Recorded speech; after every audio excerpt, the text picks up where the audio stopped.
All right, all right, all right. Dude, Yo, the beard is getting gnarly. it's very nice that you call it that. For the first time in my life, I think I have something like that. It doesn't really grow in all that great over here. So, I think the camera makes it look like a beard. But that's very nice of you to call it that. I appreciate that. Been When's working hard. when's the, when's the last time you've conducted any maintenance on that thing? I trim the lips so it's not like in my mouth. Things like soups and like other things are hard to eat if it's in your mouth. So I just like, and for the old lady, my wife likes it if the lips are not covered in fur. So I'll Well, just trim the top and then I'll take the mustache down because it grows like 3 times faster than the beard. But everything else, it's like trim the neck and let it go. I haven't done really anything for it. I don't know what the purpose is or like what I'm going for. It's just I don't care, I guess. It's like man, not a huge I issue other than it being in my mouth. I really dig it. I really dig it. There was, Leaf, right? So Yeah. Leaf, Leaf was popping up on Zooms for a little bit, and he was like, "Oh, dude, you got a full on fur growth going around that chin." And like in true Leaf fashion, like three or four people commented on it, and like positive comments. Next meeting, Gone. it was gone. It was it was gone. Yeah, eventually my wife will say, cut that off, and then I'll rock a mustache for like a month, and then I'll clean shave again. But I mean, it's been at this point, it must be almost 6 months since I've done anything to my chin. I just let it Hey. go. Well, Stay yeah, warm. It's cold out I here. I guess protocol states I should probably introduce you to the show before we just start getting Yeah, into can if you want. your hygiene routine. But ladies and gentlemen, I got a special guest, special friend of mine. We're just gonna call him Sherb. All right. No, we've Easy enough. established only his mother gets to call him by his legal first name. So it's our good friend Sherb. She's Of actually on my shirt right now, Dale. She's gonna love this that I posted this. This is her drunk at my brother's wedding, smoking a cigar. It's the only time I've ever seen her drunk. If for some reason she stumbles on this video, she's gonna be very upset. oh, your mom is my hero. That is Just smoking a legit. stogie. That is legit. So Sherb's on the academy staff team. He's also an affiliate of ours up there, way up there in Maine. Um, Mm-hmm. and so we just wanted to chop it up for a little bit. Probably have to cut today's a little short because I got to get my ass to the noon class today. Um, We got to get it in. got to get it in. Got to say hello to the folks at the gym today. What's the workout today? Uh, 50, 40, 30, 20, 10. Row calories, kettlebell swings, and sit-ups. Ick. That'll work. So just an It's old way more fun than what we did today. We just did a what'd you 5K row. oh Yeah. hey, so let me Not my yeah. favorite. What um what do you guys throw out your program a week in advance, the night before? How do you guys Oh, do it? this is a great topic of contention right now because we just switched from one service to push press, and push press's default is posting the night before at 5 p.m. That's like default setting. Yep. Well, historically, the old ones used to post at like 5 a.m., like a week ahead of time. So like when the settings all changed, and you're obviously changing new software, everyone throws their arms up and goes, "This place is going to hell," and that was what happened. And then we had a Facebook group where people were like, "Hey, we need to know sooner because we need the right burpee pants or double under bra or hair braid." So everyone was harassing in there. So I moved it back from 5 o'clock to 4:59 p.m. So 1 minute earlier, just for shits and giggles for a bit, and then we moved it back to like noon. But we post the night before, so everything Okay. that we put out there is one night before. So basically at noon today, you'll know what tomorrow's workout is. So they don't get the full on week treatment, huh? No, I don't necessarily love the I'm gonna see what's up for the whole week and then pick the days that like I necessarily like. So Yeah. that's like the problem with that. I really love the old school like .com approach where it's just like refresh at 8 p.m. That's what you're doing. Who cares Okay. what it is? Sometimes it's 7x1 shoulder press and sometimes it's 78 minutes of rowing and deadlifts, but Yeah. that's what's coming. That's great, man. Yeah, Yeah. we do the week in advance. Um, just be yeah, because like we to counter the argument is just like people want to plan their week, take a look at what's happening, be able plan accordingly, all that stuff. But you're right, like you do miss that in that like novelty of it, of showing up and be like, oh, I think it's important too for like the gym owner, the coaches to help people understand, like, I don't want to do a 5K row. I fucking hate 5K rows. I don't want to ever do another yeah, one. But like, it's good medicine. It's really good for you. And like trying to get people to realize that if you want this robust, well-rounded fitness, that you got to do some of the things you don't like to do. And if you get too many options, it's really easy to justify like, hey, yeah, Tuesday I really have to feed my gerbil at 3 p.m. I can't make class. I'm too busy. My gerbil's real hungry that time of day, so I better skip the 5K row. It's like, yeah, yeah. you're missing You're out the right, thing you man. need the most. It's funny because like you mentioned the 5K row. So my question was gonna like, did you notice do you notice a fluctuation in attendance on those days that are not the sexy days? I mean, I think there's naturally going to be a little bit ebb and flow, but like I think what our gym does a really good job of is providing context for why you would do this. Like in the big picture thing, like the big thing I talk about with fitness at the gym, it's all well and good if going to the gym makes you happy because you want to get good at going to the gym, but I really don't give a fuck. I want you to use that fitness out in the real world. So can I explain to you like why we do these long things? It's like, hey, you've ever done some manual labor and then get exhausted by it? Well, one of the best ways to develop that engine to be able to do long bits of manual labor around your house or just anything that takes some extended time is that you got to train that. So while necessarily I don't love sitting on a rower and being uncomfortable for 20 minutes or so, like I know that now if I got to go do something around my house that like I'm not going to be smoked after 20 minutes of, lugging trees around or dragging brush or whatever. So I think we do a good job of providing context for like why this bit of programming fits in the big picture of things, and people respond with showing up. So like tonight I coached the 3:30 and our 5 o'clock class. They're both full weightless. And like that's to me like a sign of us doing a good job explaining why we doing what we're doing, because it's really easy to be like, fuck, I got so many better things to do than sit on a rower for 20 minutes. But when you see the big picture of like why you're doing it in your real life, it's easier to make that concession and be like, you know what? I'm going to develop something here, either a more aerobic engine or some mental toughness, or maybe I just want to go see my buddies. And this is the place that I see my buddies at. And that's where I want to go. So whatever the reason is, I think that we've created an environment people want to go and do these type of things, even though like, again, I would much rather do like, I don't know, 10, 20, 30 deadlift and like, ride a bike or something. I don't know, something way easier than Yeah. this. Yeah. So do you guys, hell, let's just stay on the programming aspect of it. So, who does your programming? I write it. Okay. So you write every workout.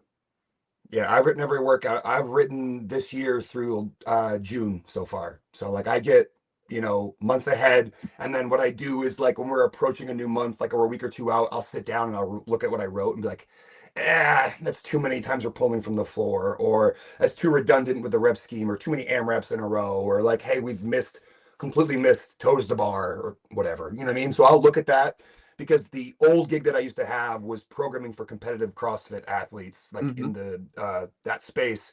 So like I think I have a pretty good perspective because of how much time I've spent looking at workouts to like Yep. look at what is a nice, well-rounded program. And I've had some really good like friends that have helped me with voting my own biases, because like if it were up to me every day, it would be rowing wall balls and deadlifts 7 days a week. Like that's the only things we would do, but we got to do everything else. We got to do the burpees, we got to do the box Yeah. jumps, we got to do the squats. So I try to do that, and then again, just pour through them and make sure there's a balance between like hitting old tests and doing new things, going short, medium, long, kind of just really sticking to Greg's original work. Like I consider myself a pretty big. We have a joke right here, something called Larry. Someone who's like fully drank the Kool-Aid. That's what I am. A Glassman Larry. So anything he said back in the day, I've really taken it to heart, and I try to put that into the programming. And I think our results at the gym and our attendance and the what our gym does for people speaks for itself. So just sticking with what works. Dude, that's great. So, have you experimented at all? Like it sounds like you've been programming forever.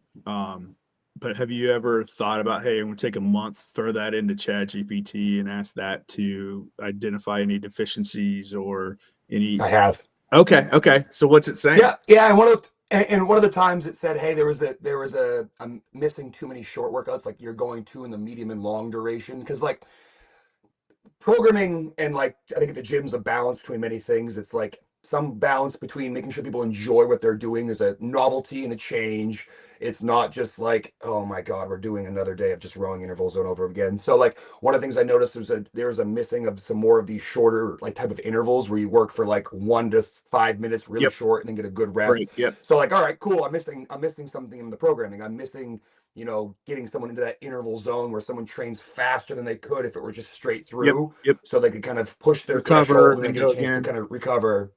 So it's that, and then another issue was was the lack of upper body pressing outside of like the vertical and like Vertical. horizontal plane. So like dips were missing, Ah, okay.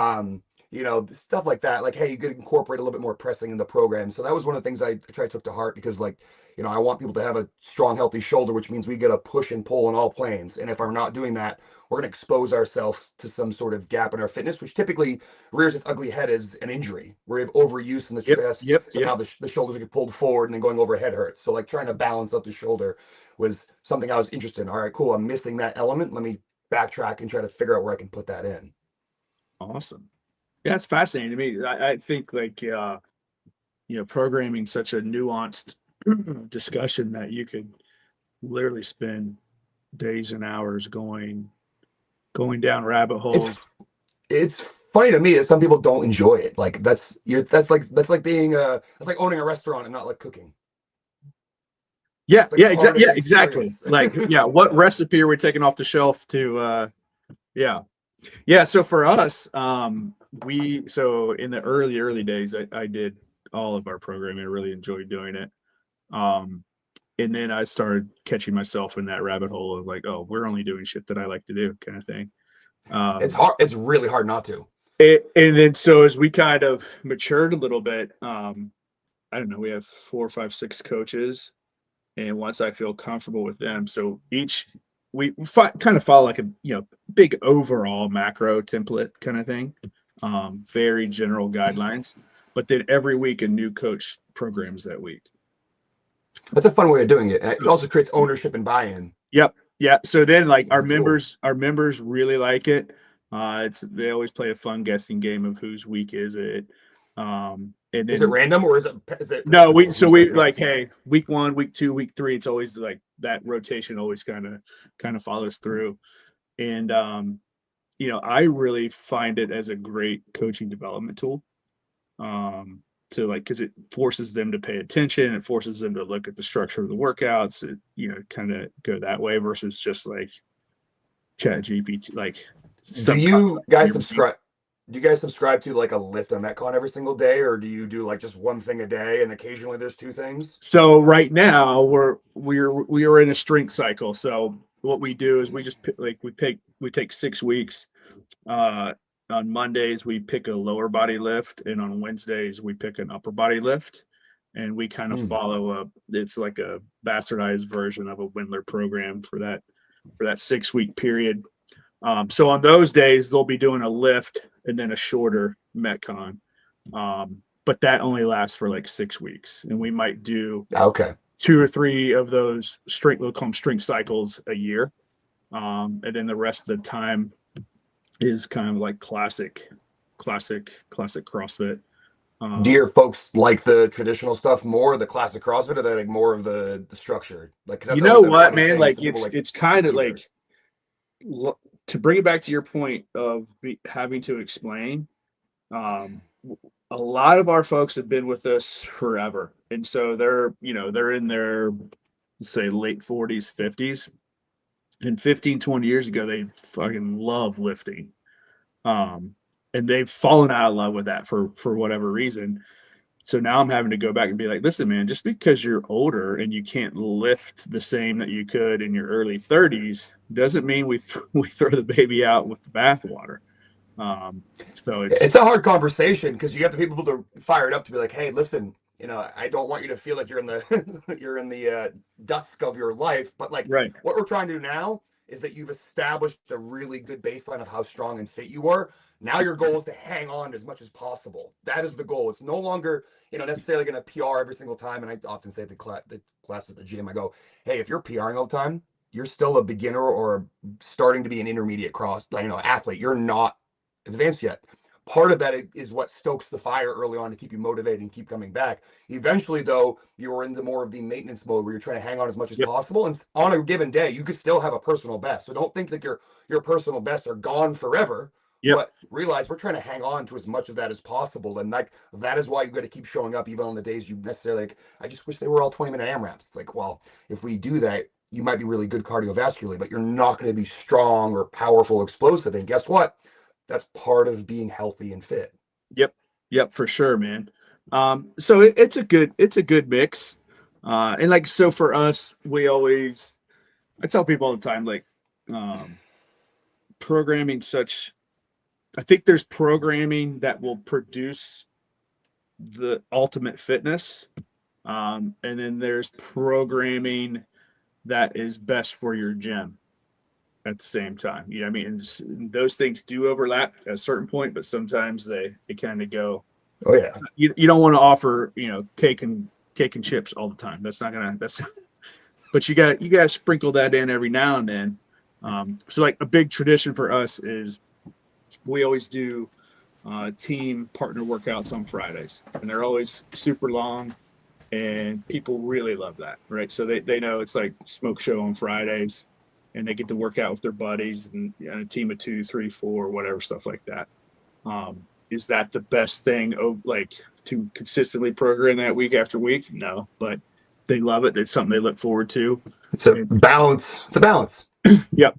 So you got to keep it fun. It has to stay somewhat fun or no one's going to show up. I don't care how fucking good your coaches are or how awesome the programming is. It ain't fun. No one's showing. Yep. And so going back to like rotating the coaches on the programming, I'm like, hey, a metric of success for your programming is the attendance that week. Hell yeah, totally agree. You know what I mean? And you're not going to know that going into it. So if you want to program all this intricate, just throw 60 pounds of shit in a 50-pound bucket, and people look at that like, Jesus Christ, like, maybe I'm not going today, kind of thing. So you got to be able to, like you said, it comes down to fun. A lot of this stuff is adult recess when it comes to totally 60-minute class model. I think a great way to think about it, Dale, is like if you can't explain the workout in like 1 to 2 sentences, it's too fucking complex. You're who are you writing this for? The random games athlete to drop in that needs this perfect amalgamation of movements? No, you're trying to make people healthier. Make it something they understand they can do. They don't spend half the time going back to their whiteboard going, what comes after the jump rope and then after the barbell and then after the pull-up bar. Occasionally that's fun. I think one of the coolest workouts ever is that workout chaos where the person was told by their judge what's coming next. That's cool, but if that's all your programming, you're not going to get anyone to buy into that. It's too confusing. No one's going to show up. Yep, 100%, man. Yeah, so it's an interest. Like I said, programming is such an interesting thing, and then figuring out the best programming, and then figuring out the best programming for your affiliate, then trying to layer in attendance metrics on top of that, and tracking what worked and what was. And then retesting, figuring out how you huge part of the program people don't do. Yep. Yeah, man. So you need those data points. Fascinating. So, all right. So a big part of what I want to have you on today is, you kind of get to see how the sausage is made behind the scenes on being on academy staff, going out and doing the seminars, and then actually being a point of performance for yourself and what it means to be a MetFix affiliate and how that, people just, I try to beat this drum every week and look at it like, hey, our affiliates are doing an amazing job, and they've done an amazing job at the existing 60-minute class model. Being really good coaches, offering a great experience for their classes, and what our job from MetFix is to be able to add this whole component of metabolic health and nutrition on top of what they're doing, and rightfully so. And being as new as we are, a lot of the questions we get asked is, well, what does that look like? And we don't, just like anything else, we don't want one way of doing things.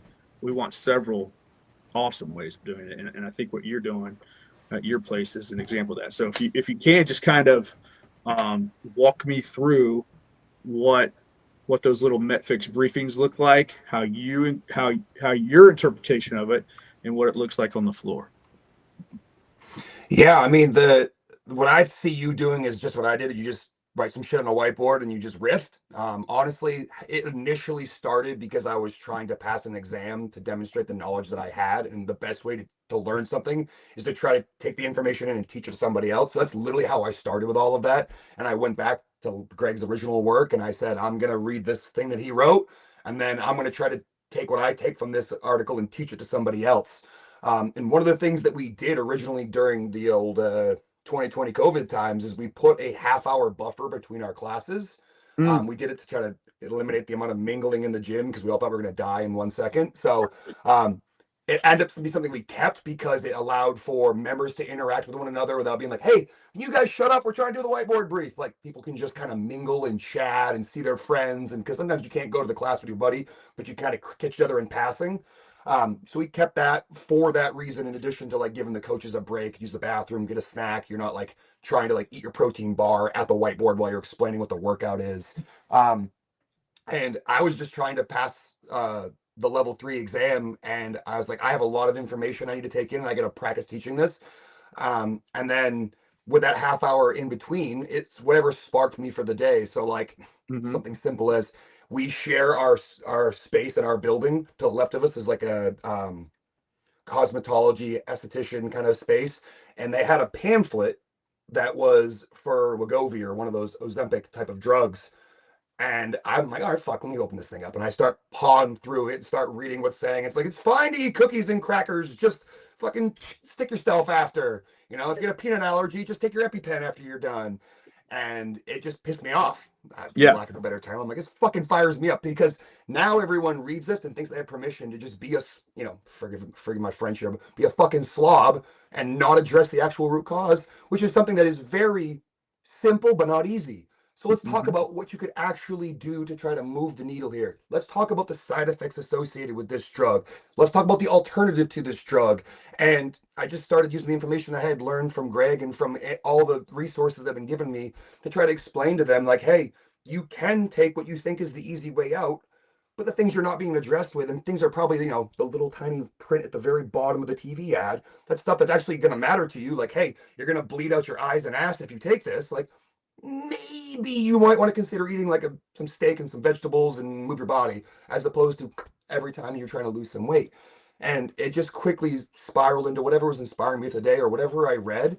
And I was like, all right, well, it does me no good if I keep that information inside of me. And let me just try rifting. And at first, what I would do is I would show up and I teach the 9 a.m. class. And then after 9 a.m. class, we have a pretty big lull to the afternoon.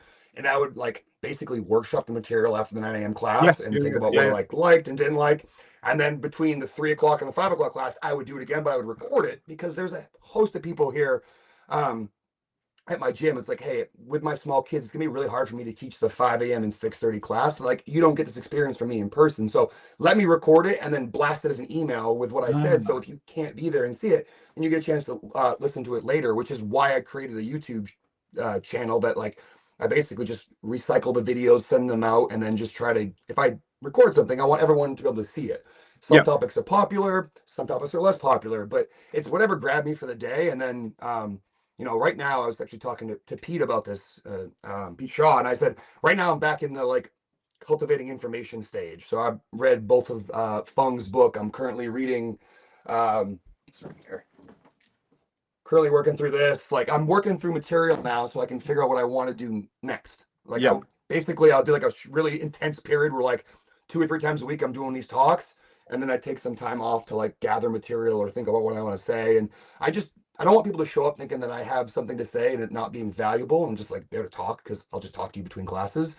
When I sit down to do one of these, I want it to be information that hopefully these people can hear from me and then bring to their friends and family members and say, hey, you probably don't expect this at your gym, but like our gym talks about this type of stuff, and it's more than just come in and do like thrusters and pull-ups. Like that's great, but like that's only going to take you so far if you're not highlighting the importance of like what you're putting in your face.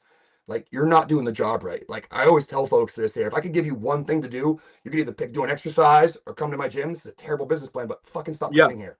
Yeah. Go to the grocery store and fix it. That's where the problem is going to be fixed. We can help guide you and be that, support system you need when you have questions, you have challenges. But realistically, the most of the hard work is done in the other 23 hours of the day that aren't inside the gym. Outstanding. So, so you're still offering, let's just call them informational sessions. Are you still doing those in and do you still have that 30-minute lag in between the courses or in the classes? Yeah, I think we're going to keep that forever. I think it really does help the gym foster community because there's that period, again, where people can just talk and it's not impeding the flow of how the day goes. And the coaches really appreciate the break. No, and that's a great point because an option that we have, becoming a MetFix affiliate, you get access to the resource library, the dashboard, and that's where we put all of our resources for owners and coaches.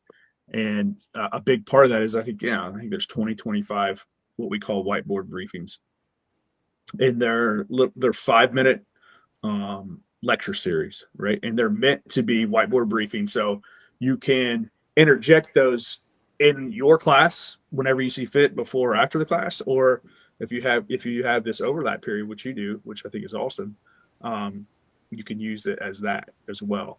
So it's all about. The only advice I'd have for that, Dale, only advice I would have is I would probably do it after people are there to work out at your gym, even though like you're helping them. They're gonna, like I always say, that you need, like the kids, get out your jitters first, get your zoomies out, and then you can like actually pay attention. Yeah, 100%. 100%. Yeah, I double down with people listen better. Yeah, I think it was, Greg said the best time to have a conversation with anyone is after a workout. Agreed. For several reasons, but I totally agree with you on that. But it's just a way of, like you said, we're masters of movement in what we do. And what our goal is to attempt to take the masters of movement and turn them into expert educators in the field of metabolic health, because that's where the real change will happen. Fitness is, we kind of look at it as the Trojan horse. That's what's getting people in your door. But if you want to make long lasting change, you have to be able to educate them on stuff that's important. That's nutrition and lifestyle. Yeah, it has to be part of the program. I mean, one of the things that we did, and this is to give me kind of a nudge to do it, is we painted on our wall Hukie the Clown, the theoretical hierarchy of development of an athlete, and then the 100 words of fitness. And on the base of that pyramid is the nutrition thing. And I'm like, hey, just so you know, guys, this art, it looks like cool, but it's for me. It's to remind me that I have to make this a priority here. And the stuff that I'm telling you here, I think is best served for you.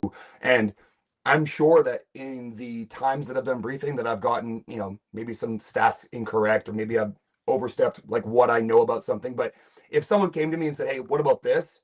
Beautiful. Thank you for sending me on a rabbit hole that I'm going to learn from, that I can develop and teach someone else. But the point was, just get started. Teach something, just something out of your comfort zone. And I think when someone asks, how do I get started? It's just pick something that you find interesting, which could be just you reading the news headlines and all of a sudden you're into one of those articles that says, hey, turns out that after a certain point, when you exercise, your body compensates with adjusting to doing some other biological processes. You don't burn more calories. So here's why your diet matters. Beautiful segue into, hey, here's why we talk about food. Because this fitness stuff will only account about 5% of your energy expenditure for the day. So I'm happy, I'm pumped you're here and you're doing a lot for your functionality, but the real work isn't in here.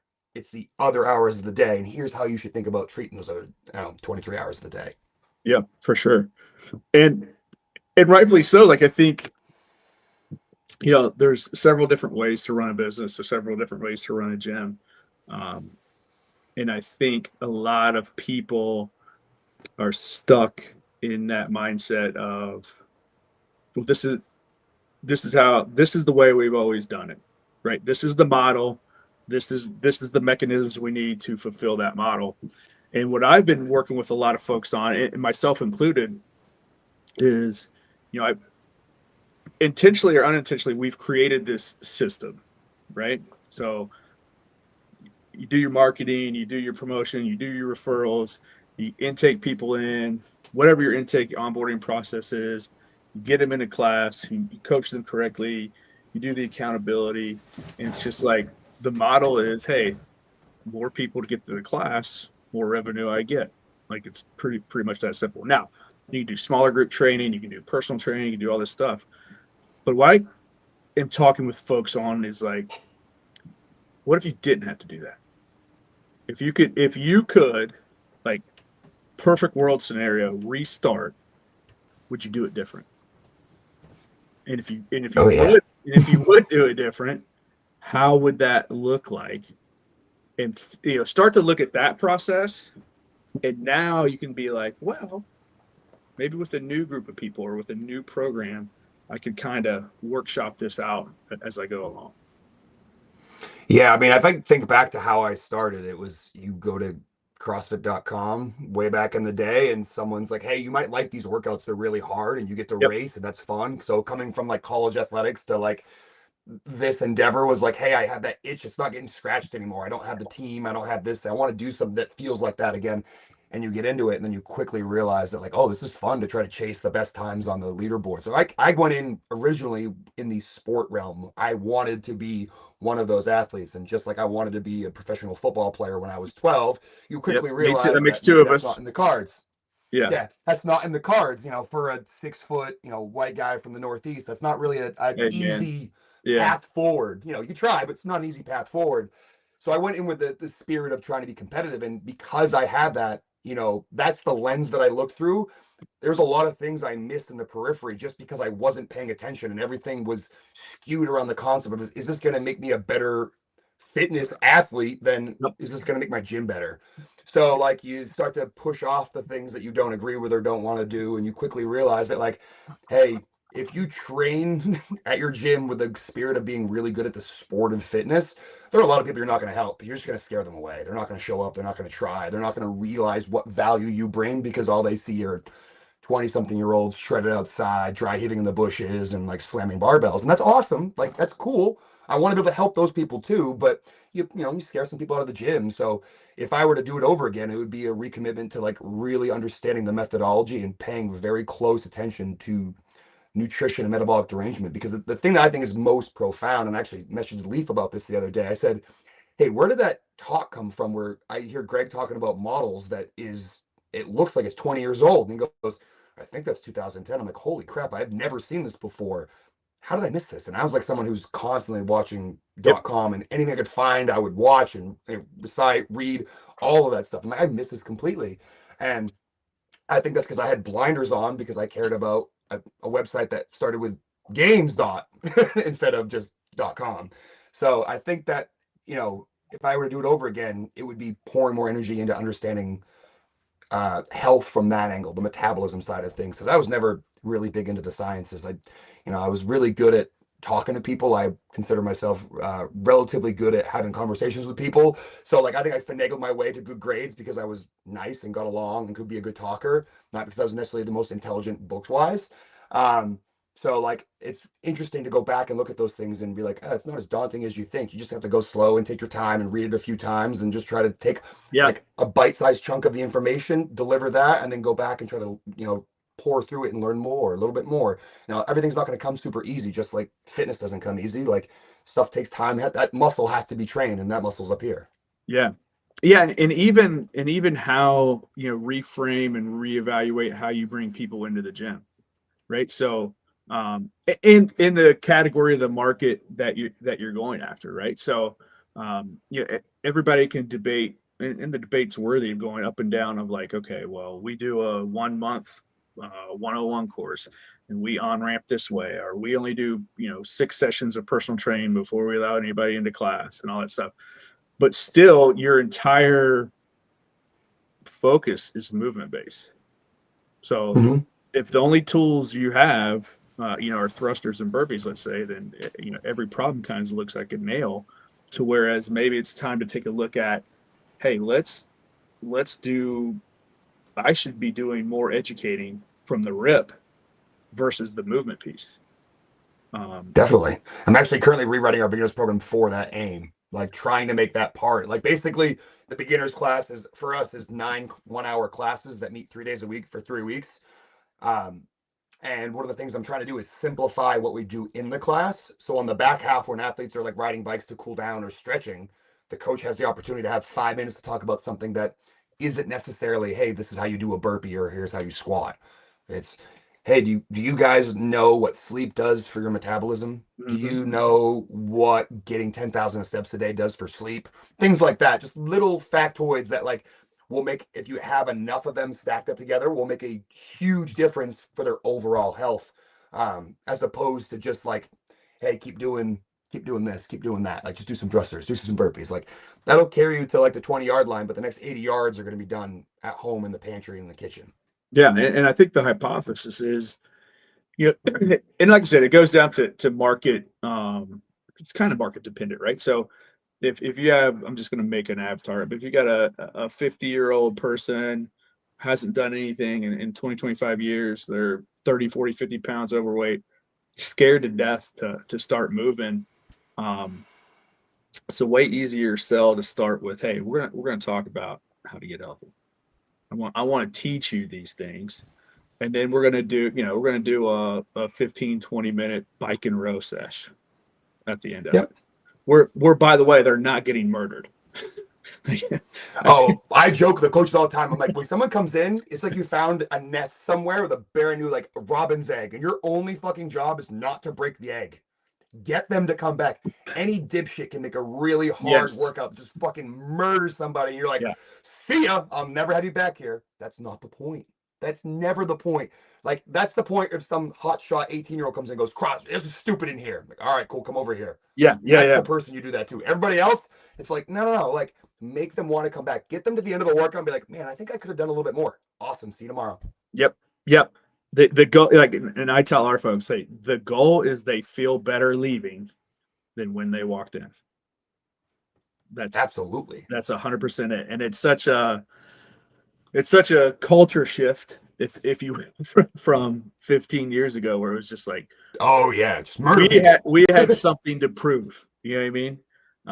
And we're going to use these tools here to prove to you how out of shape you are, or how Mm-hmm. how not in shape you thought you were, I guess, is a better way of putting it. But I think those, for large part, those days have kind of gone by. We've done the job of proving that what Greg created in CrossFit is undisputed as far as a fitness methodology.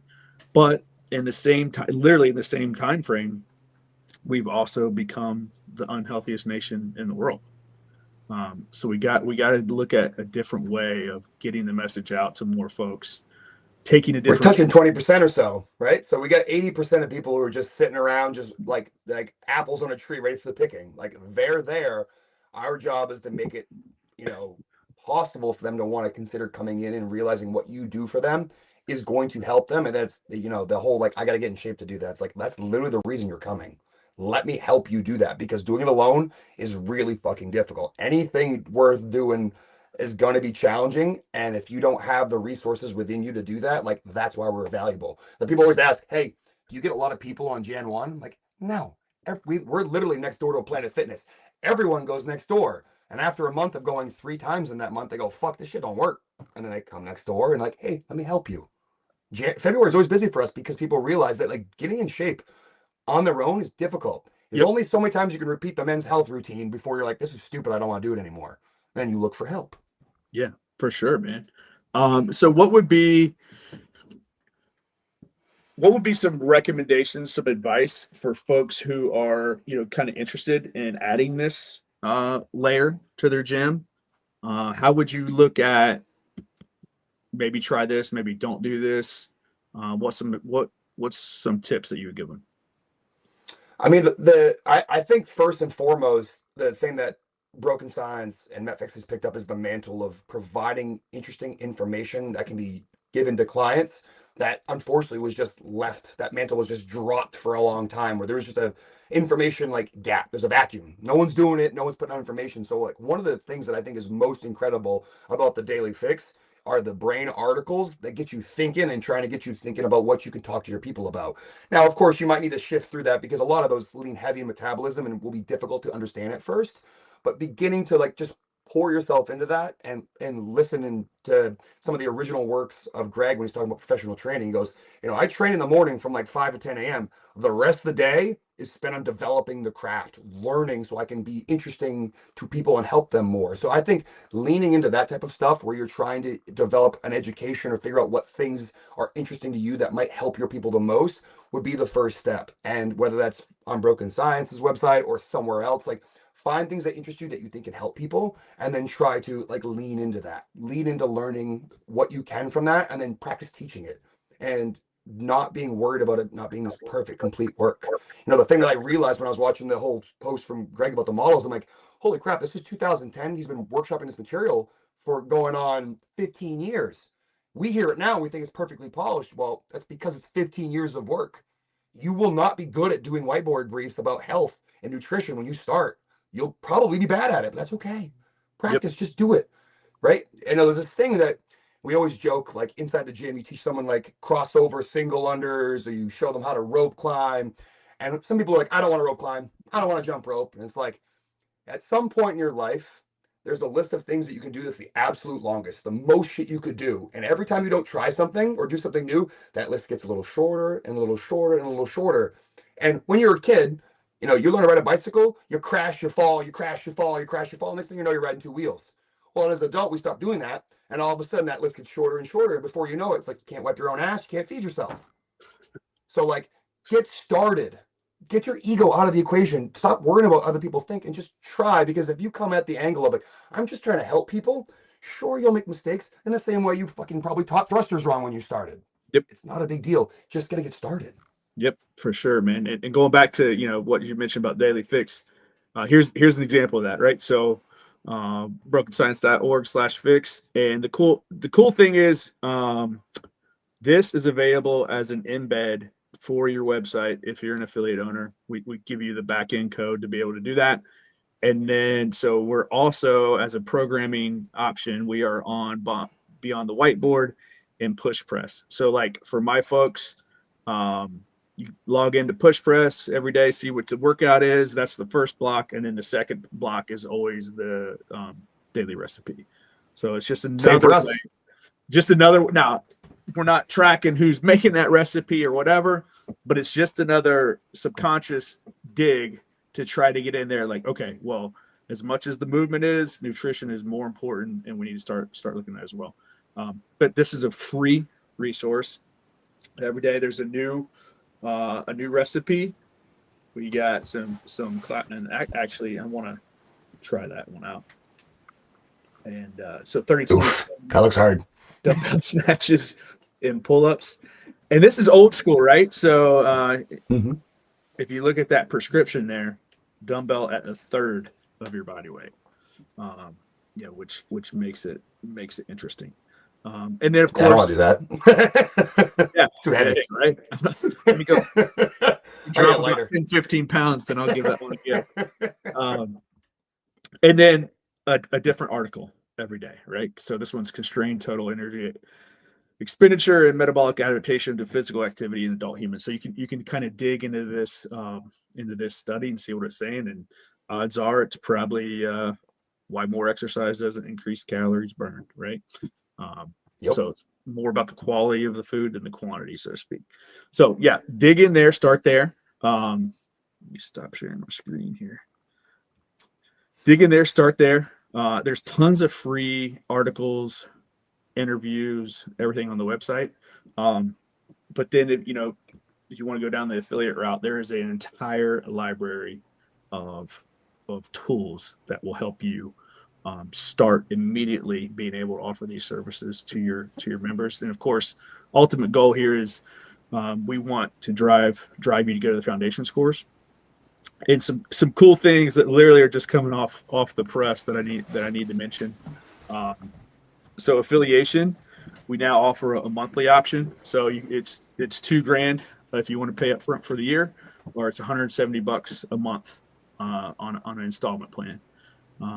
And then once you sign up, once you become an affiliate, the price is $1,500 for the foundations course. But as an affiliate, the owner and the coaches get a $500 credit off of that. So it's only going to be $1,000 for the owner and any coaches of that affiliate to take that course.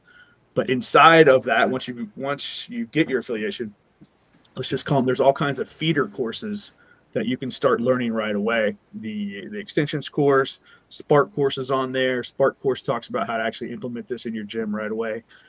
So there's all kinds of stuff that you can start investing in, start digging in right away to be able to offer a service like this at your gym. Yeah, I mean, I think you guys have said this before, and maybe even heard it before. Starting with the Glassman archive, and one of Greg's, like, I think, gifts to the world is he takes really complex shit and makes it understandable for a dummy like me to get, is that you should go into those articles and like start there. If you feel like some of the journal, like the scientific articles, are too daunting, like Greg did the work for you ahead of time. He read those for you and then told you what you should care about. That's a great way, and I would say and argue a slightly simpler way to get started if you feel a little bit overwhelmed by reading scientific articles. Go back and go through the Glassman archive. There's so many gems in there for conversations about health and people that extends past like, who's doing the thrusters fastest. Yep. Well, sure. I think you and I could nerd out for hours. But I got to get my ass to the noon class, my friend. So I think this will be first of many, dude. I just wanted to get you in here. Anytime. Yeah. I think you're a smart dude, and I think you're a great owner operator. And above all that, you can tell your passion, your care kind of bleeds through everything you do, man. So well, thank you. Appreciate that. Yeah, dude. So the more people you can infect with that, the better. But I appreciate you, man. Everybody tuning in. Appreciate you guys. If you need anything at all, kind of reach out to us. We'll be back next week. I think we got Matt and Debbie from MetFix Crave. Nice. They'll be on to talk about all the great work they do in the juvenile probation system here in Ohio. So thank you guys. Get after it. Thank you. Make everyone around you better, and we'll talk soon.